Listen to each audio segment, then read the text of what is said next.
Channel. मैं हूं किरण शाही। आज मैं आपको मिलवाने वाली हूं रोगन आर्ट के एक बहुत ही खास आर्टिशंस के साथ। सबसे पहले मैं आपको मिलवा रही हूं रिजवान खत्री से। आज हम लोग उनकी जर्नी के बारे में बात करेंगे। आज हम उनसे सब कुछ समझेंगे कि उन्होंने कैसे अपना सारा रोगन आर्ट का काम स्टार्ट किया है और इंडिया में कब से चलता हुआ आ रहा है। Let's start. उनसे सुनते हैं उनकी पूरी जर्नी और उनके काम के बारे में। हेलो रिजवान, कैसे हो आप? अच्छे हैं। आप कैसे हैं? मैं बिल्कुल बढ़िया हूँ। आप मुझे बताइए, सबसे पहले तो आप अपने बारे में बताइए मुझे। कब से आपने रोगन आर्ट को स्टार्ट किया है, कब से आप इस चीज़ के अंदर हैं, और आपका पूरा नाम, आप कौन सी फैमिली से हो, आप मुझे सारी चीज़ें बताओ। हाँ जी। मेरा नाम रिजवान खत्री है। मेरे पापा का नाम सिद्दीक खत्री। और हमारा फैमिली में ये आर्ट फॉर्म एक जनरेशन से कंटिन्यू चला आ रहा था। ठीक है। जैसे कि हमारे पापा, उनके पापा ऐसे। पर 2001 में मेरे पापा ने इस आर्ट को छोड़ दिया था हाँ जी। क्योंकि इसका मार्केटिंग नहीं मिल रहा था और पापा अकेले पड़ गए थे और यहाँ बहुत बड़ा अर्थक्वेक भी आया था। तो उस हम्म। टाइम बहुत सारे क्राफ्ट थे जो लुप्त हो गए थे। हम्म। इसी में हमारे फैमिली में ये आर्ट फॉर्म 2001 में लुप्त हो गई थी। मैंने 10 कंप्लीट करके ये आर्ट फॉर्म शुरू किया। अच्छा। मेरे पापा बोल रहे थे कि आप पढ़ाई करो और आगे बढ़ो, हाँ जी। पर मुझे पढ़ाई में इंटरेस्ट नहीं था और मुझे पेंटिंग में ज़्यादा इंटरेस्ट था, तो मैंने यही शुरू किया। हाँ जी। और धीरे धीरे अभी ये art form, last time Modi साहब जापान गए थे ओके। तो मेरा बनाया हुआ पेंटिंग वहाँ पे जापान के पीएम साहब को गिफ्ट किया था। ओके, तो ये दैट्स अभी नाइस। 2022 का ही है, नया। ठीक है। तो वो मतलब कि आपको कितना टाइम हो गया सीखते हुए, कब से आपने सीखना शुरू किया था? मैं अभी इस आर्ट फॉर्म को मैं जब भी 10 में पढ़ाई कर रहा था, हाँ जी। हाँ जी। तभी मैं थोड़ा थोड़ा सीख रहा था और 10 कंप्लीट करके मैं इस आर्ट फॉर्म से जुड़ा हूँ। ओके। तो अभी मेरे को टोटल 15 साल हुआ है।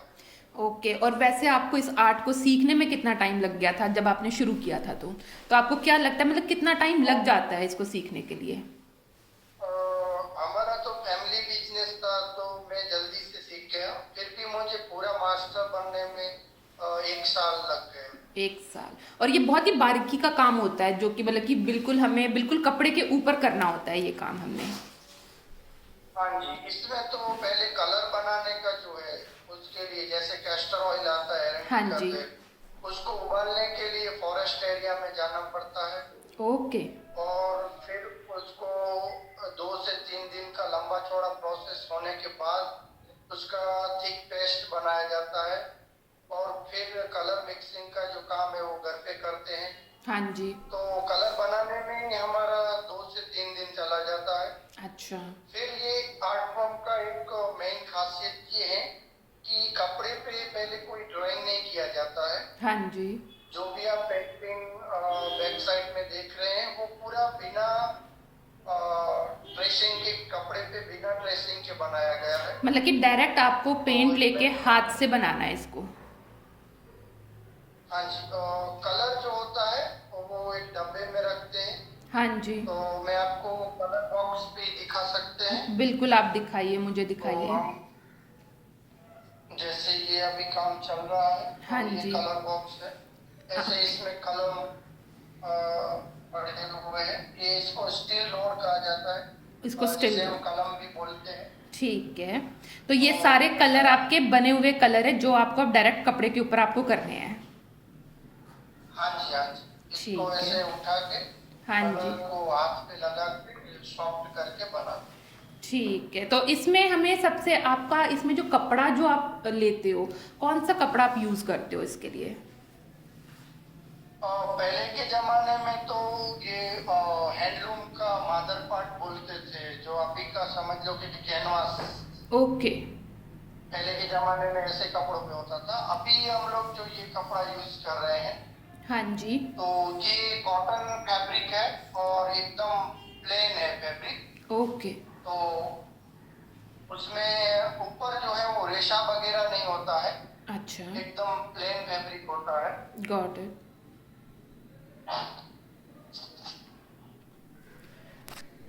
हाँ जी। एकदम प्लेन वाला फैब्रिक होता है उस पे बनाते हैं। Got it. सो मैंने काफ़ी सारे क्वेश्चन भी प्रिपेयर किए थे आपके लिए, मैंने बहुत सारी चीज़ें मैं जान, जैसे आपने मुझे बताया कि रोगन आर्ट। सो सबसे पहले आप मुझे ये बताइए रोगन आर्ट का एक्चुअल में मतलब क्या है, क्या मतलब है रोगन आर्ट का, अगर कोई समझना चाहे तो। हाँ, रोगन, हाँ जी, रोगन जो है वो पर्शियन शब्द है। हाँ जी। ओरिजिनल पर्शियन है। पर्शियन लैंग्वेज में जिस चीज का बेज ऑयल बेज होता है हाँ जी। उसको पर्शियन लैंग्वेज में रोगन कहा जाता है। और ओके। कैस्टर ऑयल का जो हम लोग पेस्ट बनाते हैं उसको ही हम रोगन बोलते हैं। और रोगन जो है वो ओरिजिनल पर्शियन है। ओके। पर्शिया से सिंध में आया और सिंध से कच्छ में आया। ओके। ऐसा इसका हिस्ट्री है। ठीक है, मतलब कि ये स्टार्ट कहाँ पे, प्रशिया में हुआ है स्टार्ट। हाँ जी। ठीक है, तो वहां से पहले ये सिंध में गया, सिंध से फिर ये कच्छ में आया है। हाँ जी। ठीक है। सो अब आप मुझे ये बताइए कि आपने कौन कौन से डिजाइनर्स के साथ काम किया हुआ है। हाँ जी, तो मैंने 2017 में सलिता नंदा जी जो मेरे बड़े डिजाइनर थे हाँ जी। उनके साथ लैक्मे फैशन वीक में शो किया था अच्छा, 2017 में। तो आपने और उनके लिए बनाया फिर था। पेरिस आपने। पेरिस फैशन वीक में भी हाँ जी। पेरिस फैशन वीक में भी उन्होंने फिर जो गारमेंट बनाए थे उनको पेरिस फैशन वीक में भी शो किया था। बिल्कुल। और एक डिजाइनर थे हिरिका जागानी करके, हाँ जी। उनके साथ लंदन फैशन वीक में शो किया था। ओके। तो इस तरह हमने इस आर्ट फॉर्म को ऐसे फैशन में भी शुरू किया। तो आपको जब आपने फैशन वीक वाले डिज़ाइनर्स के साथ भी काम किया, उसके बाद आपको लगा कि अब आपको मार्केट से रिस्पांस मिलना शुरू हो गया है, लोगों को थोड़ा पता चल रहा है रोगन आर्ट के बारे में। हाँ, उससे क्या है, वहाँ पे हम लोग बॉम्बे में थे, उधर बहुत बड़े बड़े लोग आते थे और इस आर्ट फॉर्म का डिस्प्ले हुआ, जैसे पता चला। हाँ जैसे मेरे जी। पास राहुल मिश्रा जी आए थे हाँ जी। तो उन्होंने कभी रोगन का लाइव डेमो नहीं देखा था। अच्छा। तो मैंने उनको लाइव डेमो दिखाया तो वो काफी खुश हो गए और बहुत टाइम हमारे वहाँ पे खड़े थे और हमारा आर्ट फॉर्म देख रहे थे। नहीं नहीं, बहुत ही बढ़िया, बहुत ही बारीकी का काम है, और ये इंडियन टेक्सटाइल में आता है। मतलब कि ये काफ़ी टाइम से बहुत ही छिपा हुआ, बहुत ही धीरे धीरे चल रहा था मार्केट में। तो मैंने भी जब आपकी अभी लास्ट एक वीडियो वायरल हुई थी, जब मैंने वो वीडियो देखी थी उसके बाद मुझे समझ आया, फिर मैंने रिसर्च की, तब जाके फिर मैंने वीडियो बनाई थी कि मैंने कहा इस चीज़ के बारे में भी पता होना बहुत ज़रूरी है मार्केट में। हाँ जी। हाँ जी। सो अब आपने बताया कि इंटरनेशनल आपने फैशन शो डिज़ाइनर्स के साथ कोलैबोरेट करके भी किए हैं, आपने वहाँ पे भी किया है सारा, तो वहाँ पे आपको कैसा रिस्पांस आया, उसके बाद भी अभी भी डिज़ाइनर्स आपके साथ काम कर रहे हैं, कैसा चल रहा है अभी। तो हम लोगों ने जो डिजाइनर के साथ गारमेंट बनाया उसका रोगन का मेन प्रॉब्लम है कि उसका कॉस्टिंग जो है, हाँ जी। हम लोग एक गारमेंट बनाते हैं उसका कॉस्टिंग हाई हो जाता है तो उसको रेगुलर मार्केट में बेचना थोड़ा मुश्किल हो गया है। हाँ जी। मतलब कि जैसे टाई एंड डाई का काम हो रहा है, ब्लॉक प्रिंट का काम हो रहा है तो वो रेगुलर मार्केट में बिक रहा है। हाँ जी। रोगन को थोड़ा रेगुलर मार्केट में बेचना मुश्किल है बिल्कुल तो बिल्कुल। इसके बहुत सारे ऑर्डर नहीं मिल रहे हैं, हाँ थोड़ा जी। थोड़ा चल रहा है। Got it. तो रोगन आर्ट की अगर मैं बात करूं, जो मैंने रिसर्च की थी, मैंने ये चेकआउट किया था कि पहले के टाइम पे ये जैसे ब्राइडल का जो लहंगा होता था, शादी का लहंगा, उसका काम उस पे ये काम किया जाता था रोगन आर्ट का, क्योंकि बहुत ही बारीकी का काम होता था ये। हाँ जी, पहले के जमाने में वही वो शादी का जो लहंगा जिसे स्कर्ट भी बोलते हैं, हाँ जी। तो वो बस उस वही बनता था। जैसे निरोना विलेज में हमारे ग्रैंडफादर बनाते थे। हाँ तो जी। समझ लो कि 2 रुपया मीटर पे वो लोग तो ये रोगन आर्ट बनाते थे। अच्छा। Got it. ऐसा होता तो था। अभी जैसे थोड़ा सा हाँ, एक्सपेंड भी कर दिया है आप लोगों ने, जैसे आप लोग कुशन कवर्स, बैग्स, ये सब चीज़ें भी अब आप करते हो, इन सब चीज़ों पे भी आप करते हो रोगन आर्ट। स्टोल भी बनाते हैं, कुर्तीज का बनाते हैं, वॉल पीस तो काफी फेमस है। हाँ जी। जैसे ये G20 का जो मीटिंग होने वाला है हाँ जी। हाँ जी। अभी, तो हम अभी जैसे G20 को इंडिया को सब कुछ मिला है, तो उसमें 100 पेंटिंग मेरा गिफ्टिंग के लिए जाएगा। अच्छा, बहुत ही बढ़िया बात है। तो ये आप 100 पेंटिंग खुद अकेले बनाओगे या फिर आपके पास अपनी टीम है बनाने के लिए? उसमें हम लोग 13 लोगों का टीम है, जैसे कि 10 लेडीज है जिनको मैंने ट्रेन किया है, ओके। और 3 हम फैमिली मेंबर है, ओके, तो वो बना रहे हैं। ठीक है। तो वैसे अगर मैं आपसे पूछूं कि मानो अगर एक कुशन कवर ही बनाना होगा मुझे अगर, तो उस कुशन कवर को बनाने में कितना टाइम लग जाता होगा अगर रोगन आर्ट के साथ मुझे पूरा वो बना के कवर करना है तो? एक कुशन कवर अगर बारीक काम वाला बनाएंगे तो 4 से 5 दिन लग जाएगा, हाँ जी। और सिर्फ आउटलाइनिंग का बनाना है तो 1 से 2 दिन में बन जाएगा। ठीक है। तो आप वहाँ पे लेडीज़ को ट्रेन भी करते हो, उनको सारा कुछ सिखाते हो कि कैसे रोगन आर्ट होगा, सारी चीज़ें आप खुद बताते हो उनको? हाँ जी। और कब से आपने इनको ट्रेनिंग देनी शुरू की थी? मैंने ये 2010 से शुरू किया है ठीक है। ट्रेनिंग का, तो ऐसे धीरे धीरे करके मैंने वैसे तो 45 लेडीज को ट्रेन किया है, ओके। पर कुछ लोग सीख पाए, कुछ लोग नहीं सीख पाए ऐसा। बिल्कुल तो अभी बिल्कुल। मेरे साथ 10 लेडीज काम कर रहे हैं। ठीक है। सो आपको काफ़ी सारे अवार्ड्स भी मिले हैं मैंने देखा है, तो आपको कौन कौन से अवार्ड्स मिले हैं आप मुझे वो भी बताइए। हाँ जी, तो मेरे ग्रैंडफादर को जर्मनी से अवार्ड मिला था ओके। आज से 50 साल पहले, और हाँ मेरे जी। को 2016 में स्टेट अवार्ड मिला था। उनमें गवर्नमेंट ऑफ गुजरात ने मेरे को फर्स्ट प्राइज दिया था, उसमें 1 लाख रुपीस का प्राइज मिला था। और फिर 2021 में नेशनल कमला देवी पुरस्कार मिला है, हाँ जी। जो craft council of India Chennai से मिला है।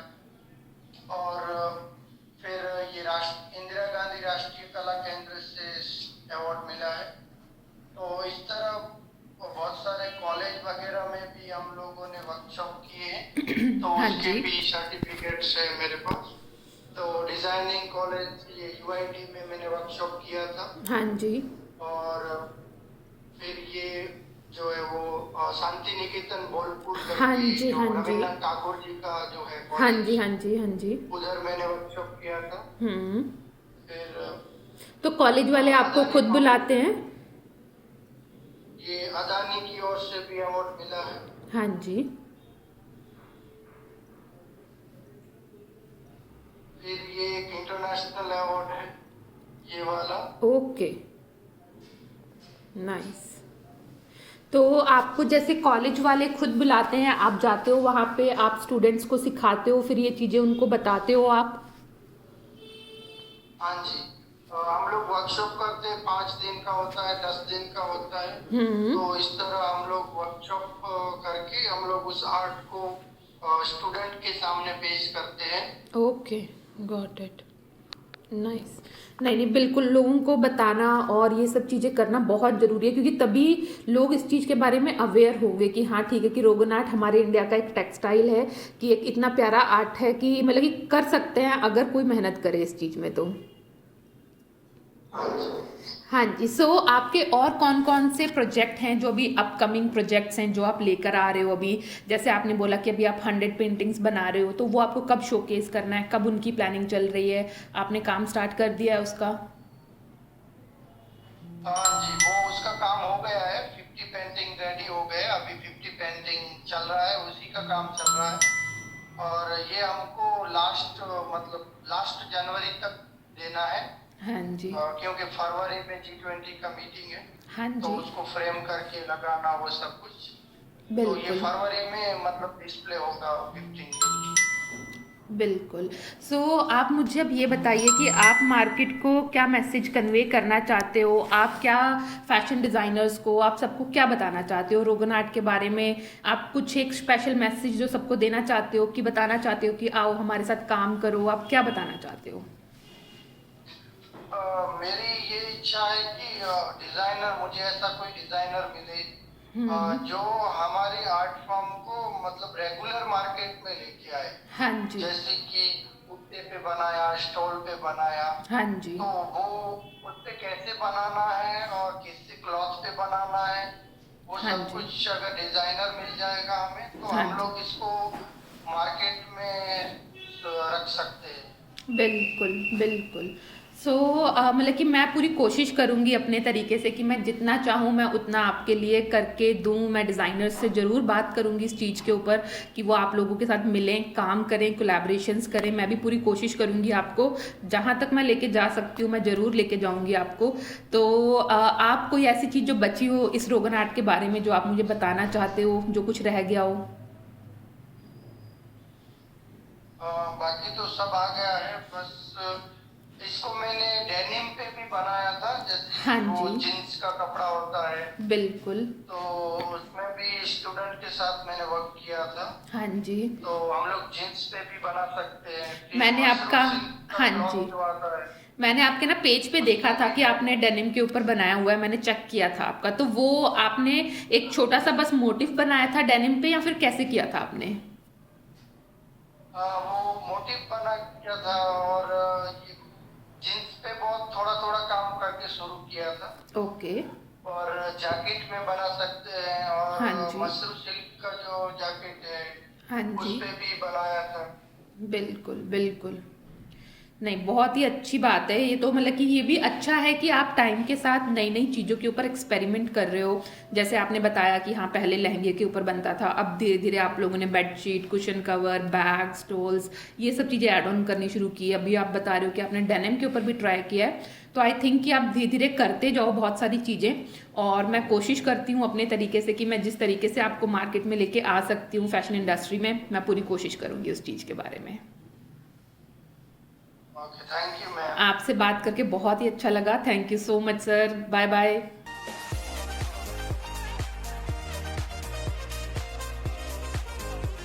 अभी आपने देखा मैंने रिजवान खत्री से बात की। रिजवान खत्री एक आर्टिशन है जो कि रोगन आर्ट के ऊपर काम करते हैं। आपको सारी उनकी बातें सुन के समझ तो आ ही गया होगा, और रोगन आर्ट का एक्चुअल में प्रोसेस कैसे होता है वो भी आपको समझ आ गया होगा।